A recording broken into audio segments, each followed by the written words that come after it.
Happy August 31st. Is that a thing? It is now. We did it! Woo! Insert your favorite song that you like to dance to. Because I can't pick my favorite song because of copyright laws.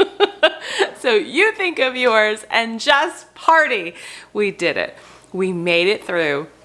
Once we get through today, 31 days of preserving and putting something up. I am so thankful to Jessica from Three Rivers Homestead for, I think she and Sarah from Living Traditions Homestead have come up with this idea years ago, and it has benefited me from all of the fermenting and the freezing, the meal prepping, just so much, not only to make meals a lot less simpler and more homemade and more delicious later on, but it really has helped amp up my own confidence and skill set in the kitchen. And so it may seem daunting, but try to do something. Maybe it's once a week from this point forward. Maybe it's not every day, right? Do what works for you, but challenge yourself in a way that helps you grow in the kitchen. I'm so excited to be here, and we are going to end this challenge with all of this. Some lofty goals today. All right, I'm not going to run through everything we're doing. I'm just going to take one thing at a time. And at the very end, after we complete these 4 projects today, I wrote down, and I'm going to run through it with you. We're just going to sit down, maybe have a cup of coffee, and I'm going to run down everything that we did together through the challenge. I had to go through it and write it down for myself, because even I was like, wow, I forgot I did that. That was a lot. But we are going to start off with a steam canning recipe. You can use it for water bath canning, and it is called cranberry mustarda. That's a fancy word for mustard. It's like a cranberry mustard. This is the 3rd or 4th year I've been making it. It is so good. I'm just looking outside because Marley's going to be ready to come in soon. But this is from the all new Ball Book of Canning, and it is on page 193. It is simple and it's so good. I actually have 1/2 pint left. I made this in December of 2021, so this one will get used first for sure. But what I like to use this with is Thanksgiving leftovers. You know, when you've got all that turkey and inevitably you're making a turkey sandwich. It's just part of the American tradition, I suppose. And maybe you put your favorite mayo on one piece of the bread, and on the other piece, put this, or skip the mayo altogether. This is so good. It is also good, I believe, with pork. I haven't tried it yet, but they show it here. I don't know if that's a turkey breast or a pork loin. Either. Looks good to me. So we're gonna get this started today. All we need is, it calls for red wine and red wine vinegar. I am not opening a bottle of red wine. I've decided I'm just not gonna do that, and I am going to just use the red wine vinegar in place of it. So red wine, yellow mustard seeds, brown mustard seeds. Well, guess what? I only got yellow. So we're gonna only use yellow, and fresh or frozen cranberries. So I did have some cranberries in the freezer. I've already taken them out and put them in the saucepan. They're starting to thaw, but you need 24 ounces. So either 3 8-ounce bags or 2 12-ounce bags. 1 cup sugar, 1/4 cup of red wine vinegar, salt, 1/2 of a medium onion diced, Dijon mustard, and freshly ground pepper. That's it. And this recipe makes 4 1/2 pint jars. So I've got 2 1/2 pints pulled out, and then I've got 4 1/4 pints pulled out in case I want to use this as some quick gifts. So the recipe is fairly simple. We're going to put the red wine vinegar and the mustard seeds in a small saucepan and just kind of bring them to a simmer and soften those seeds. In the other saucepan, at the same time, we're going to get the cranberry sugar, red wine vinegar, salt, and onion together. And then we'll mix in the Dijon and pepper and mustard seed mixture after about 10 to 15 minutes, and then we jar it up so fast. So in my very small saucepan, I'm gonna put in 4 tablespoons of mustard seeds. It calls for 2 yellow, 2 brown. I have been looking for brown mustard seeds. Now, I know I could buy them online somewhere like Amazon or something, but I actually had been looking through Azure and I could not find them. So I don't know if there's a brown mustard seed shortage or what. All right, so we've got our mustard seeds and we need a 3/4 cup of the red wine. Again, I'm just gonna use the vinegar. It probably will change the flavor a bit.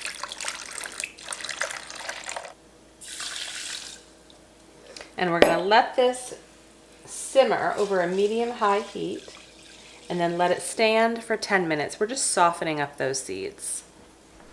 All right, in the second saucepan here with my cranberries, so you're gonna wanna dump your cranberries. You can use fresh or frozen, up to you. We need 1 cup sugar, 1/4 cup of red wine vinegar,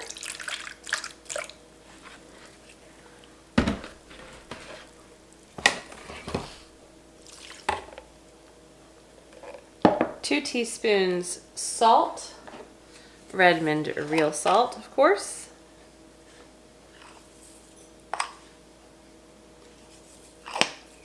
half of a red onion,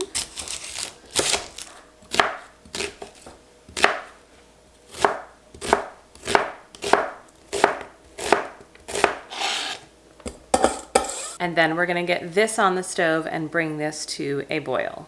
So our mustard seeds are at a good simmer. I am going to take this off the stove and let it sit for about 10 minutes and get this going in a boil.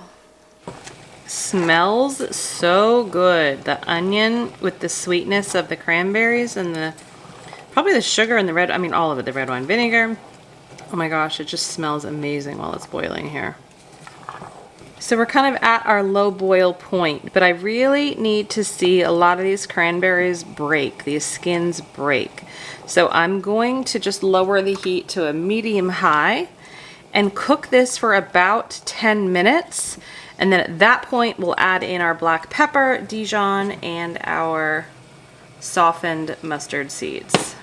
So our cranberries have definitely broken. We're gonna add in our cracked black pepper. I lowered the heat to just about a 4 on my stove, a little bit less than medium. That was about 1/2 teaspoon of cracked black pepper, 2 tablespoons Dijon mustard, and all of our softened mustard seeds. We're gonna stir this together, and again, we're gonna leave it in the saucepan on the stove, about a medium-low heat, just for about 10 or 15 minutes. We're really looking for this to kind of thicken up a bit. I mean, it's already starting to thick, I can tell, but I want the flavors to come together a little more and have this thicken up a bit. So I just turned the burner off. Things are absolutely thickening up. I'm gonna actually take the cranberry mustard off of the burner, and I've got my steam canner on the stove just warming up. This is really hot, so I'm just gonna wait a couple of minutes until my steam canner warms up a little bit, and then I'll ladle it into the jars. I'm gonna leave about a 1/4 inch headspace per the directions. Make sure you're adjusting for air bubbles, especially with a thick product like this.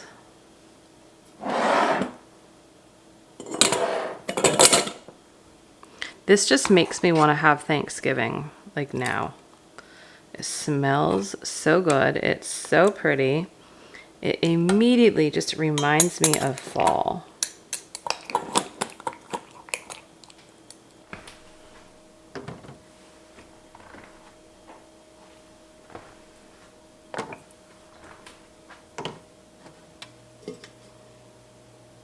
So while that is in the canner is heating up to get into the correct steam pressure on the gauge, I am taking some more of our homegrown peppers.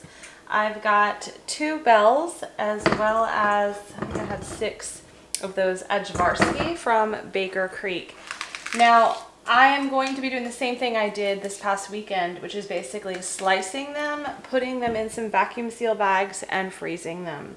And that way I can pull them out for a variety of reasons. Casseroles, fajitas, like I had said, peppers and onions. It just makes the whole process so much simpler when the peppers aren't totally in season. And it's always better. It always tastes better when it's homegrown, right? One of the things that I was really hoping to do in the challenge this year was stuffed peppers. Now, we made the unstuffed pepper soup, but I was actually hoping to stuff some peppers with like the typical ground beef, rice, onion, tomato sauce, herbs, spices mixture, and then freeze them for, again, a really quick and delicious meal. But my peppers just haven't gotten very big yet. Now, I still have, like I had mentioned, I guess this past weekend, plenty of time for my peppers. You know, our peppers go well into October, and like I said, normally in the very beginning of November. And so nothing else does except the fall or winter crops. But the peppers always seem to do really well in that way. So I'm hoping that they will grow enough that I will be able to do that later this year.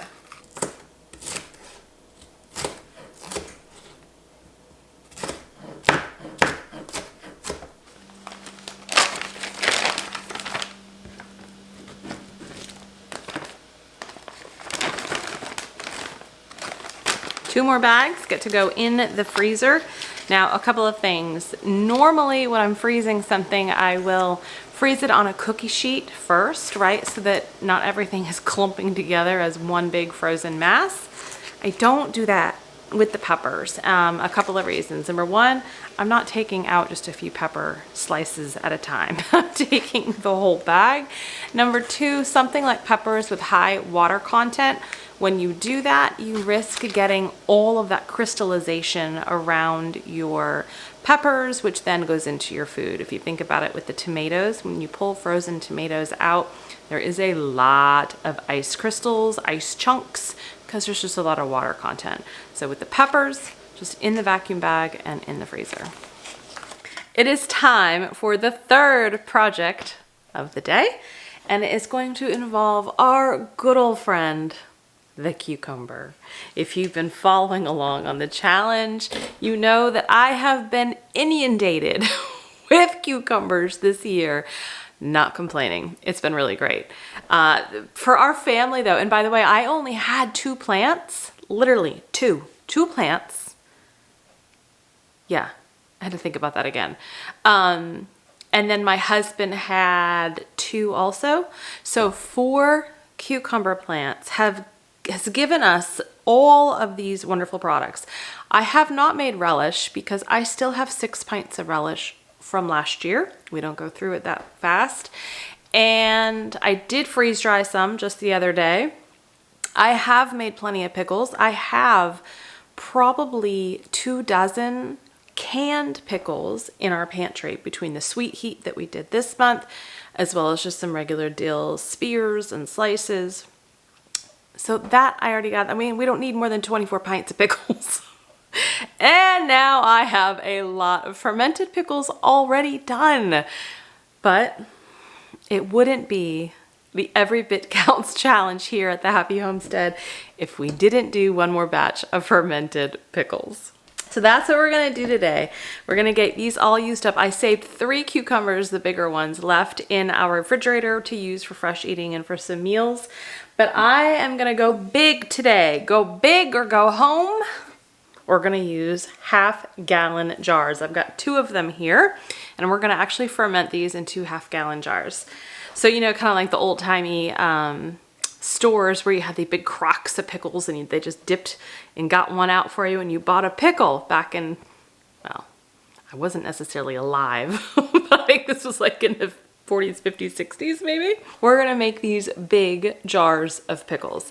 What's so exciting about this today, for me at least, is these are brand new jars. Can you read that? Azure Canning. These are the brand new Azure Standard canning jars. I picked these up in my order this month in August, and I got a 6-pack of the half-gallon and I think 2, either 6 or 12-pack of the pints. I can't remember, but I am gonna get more in my next order. These jars are so pretty, and anyone who is a canning aficionado like myself, I mean, look at my counters. There's canning everywhere. Then you love to try and just see the new beauty of the new jars. So let's get 2 half-gallons done. I'm just gonna do the same flavors in both. I'm gonna throw in some garlic, some dehydrated homegrown peppers from previous years. By the way, this is the day of half-gallon jars because I've got my Redmond real salt. I've got some dill seed, homegrown garlic here, and I had freeze-dried some dill heads, some dill flowers, so I'm gonna throw these in also.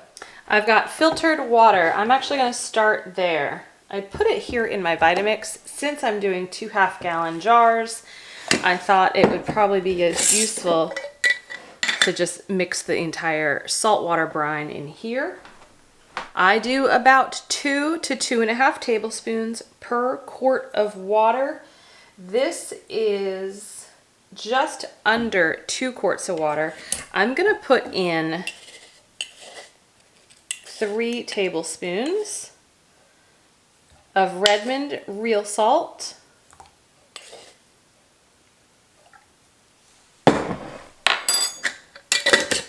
And I'm actually going to put my Vitamix on the base and blend this a little bit just to help get that salt incorporated faster. All right, that's ready to go. So I've got 4 cloves of garlic here. I'm going to put 2 smashed cloves in each jar. I'm going to put a tablespoon of dill seeds in each jar. I'm gonna use all of my freeze-dried dill flower heads, just kind of divide it up half and half.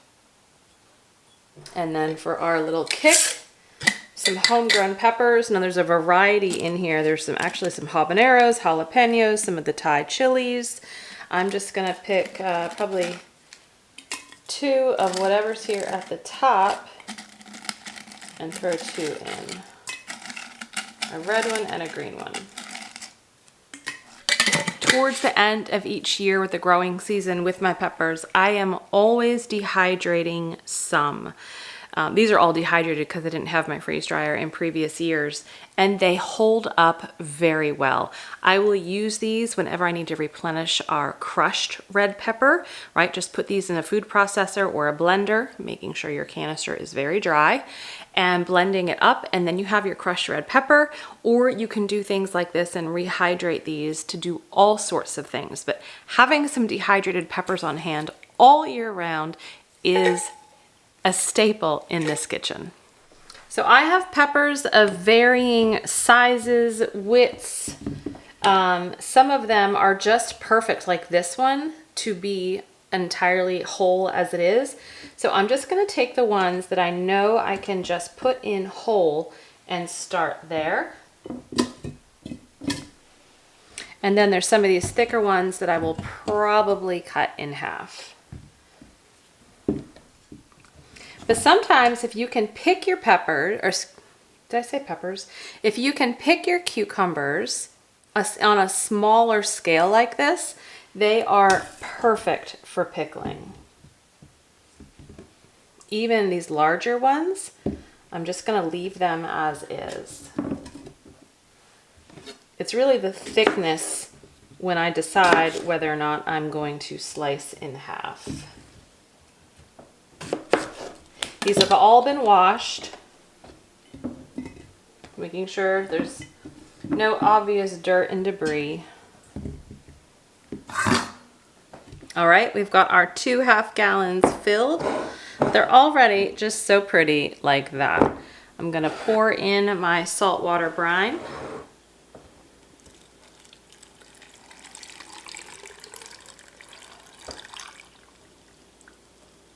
Want to make sure all of the solids of the pickle, or excuse me, of the cucumber are being covered.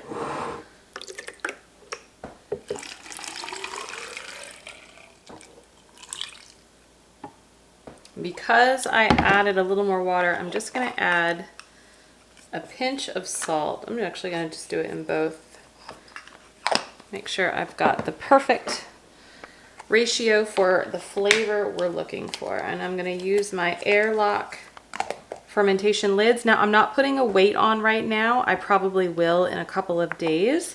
But it's just important that you start with having enough liquid to actually cover the cucumber. It's okay if some of the dill seeds and whatnot actually start to float, but you just want to make sure that the actual cucumber solid is submerged in the water.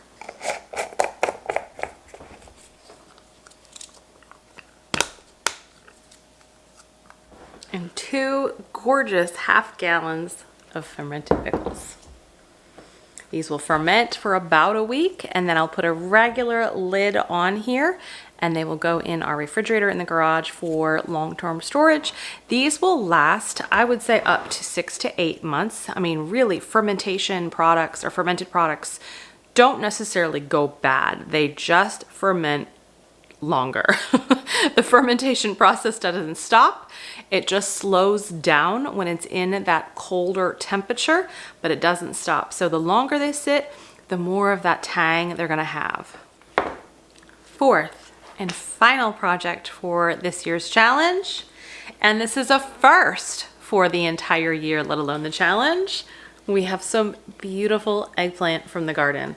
We've got some varieties that are a little bit smaller and some varieties that are bigger and just gorgeous.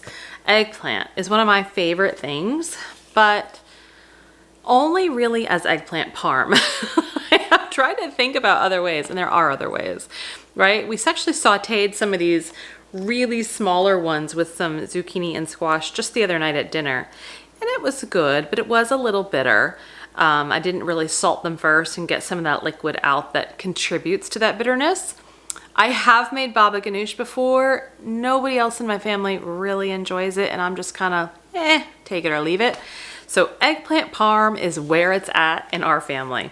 Now, I think I did this last year, and I fried my eggplant. So I'm gonna basically bread the eggplant, cook it, and then I freeze it on a cookie sheet, and then take the frozen slices and put them in a freezer bag so that I can actually make some eggplant parm later this winter when the weather is really cold and crisp and I want something hearty and filling and just delicious. Kind of melts in your mouth.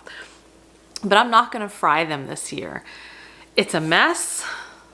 I don't entirely like to fry too many things. The only things I really fry are bacon and eggs. And so I am going to try it different and coat them and bake them. But what I need to do first is slice them into some really good rounds. I've got a towel here on the counter. I'm gonna slice them, put some red mint real salt on them, and then put them on the towel and kind of let them sit and extract, have the salt extract some of those bitter juices. So then we then can coat them and bake them.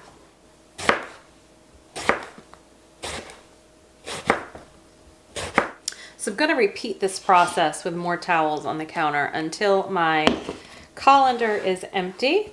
But I like to just fill half of the towel so I can then actually fold the towel over and absorb some of the juices on the top. So I'm gonna salt. And eventually we're gonna wipe some of this salt off too, but I'll also be reducing the amount of salt I put in my recipe when I'm ready to bake. So I'm just gonna flip them. And that way, both sides are salted, both sides are touching part of the towel and can catch all of those bitter juices. Now, some people would say that, you know, this step is very tedious. Is it necessary? Yes, it can be tedious, but I'll tell you, if you don't do it, you won't get the same flavor and texture that you may be hoping for. So I consider it necessary. And I'm just gonna let this sit. I'll let it sit for about 20 minutes, but I'm gonna get the rest of this cut up as well. All right, so our eggplant's been sitting for about 30 minutes. I'm just kind of patting my hand down on the towel to really absorb any of those juices, which helps wipe off some of that salt. I've got some melted butter in one bowl, and then I've got a larger bowl here, and I'm going to mix some breadcrumbs. You could use panko if you have panko. Remember earlier in the challenge, I actually had some sourdough bread that I think was gonna go bad, or I can't remember, but we made these breadcrumbs a couple of weeks ago. So I'm gonna use the breadcrumbs. I'm gonna mix in some grated Parmesan cheese, onion granules, garlic powder, smoked paprika, and pepper.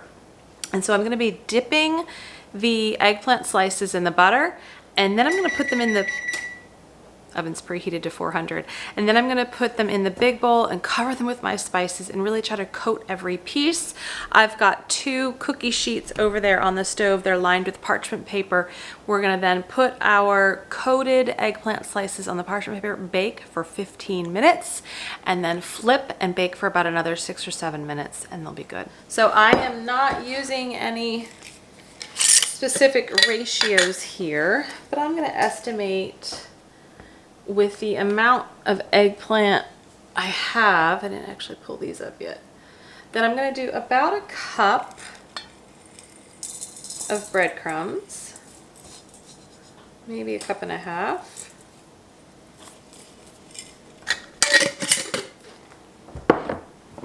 A half a cup of Parmesan cheese. Goodness. Those breadcrumbs smell good.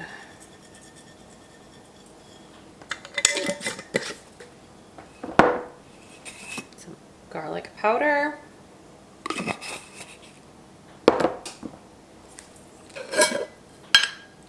a little bit of smoked paprika. I don't have onion powder, I just don't use it. I really love these onion granules that I get from Azure Standard. So I'm gonna add some of those. It's basically really finely minced onion that's dehydrated.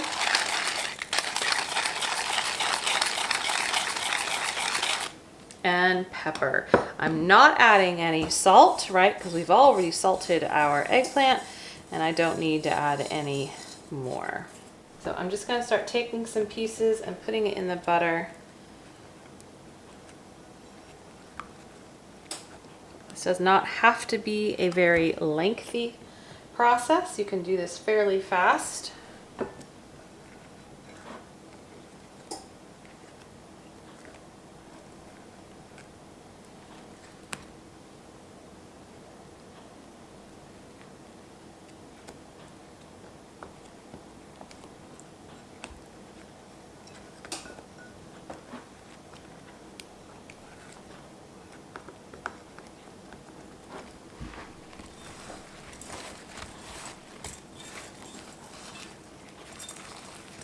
And then I'm going to start laying them on my parchment paper.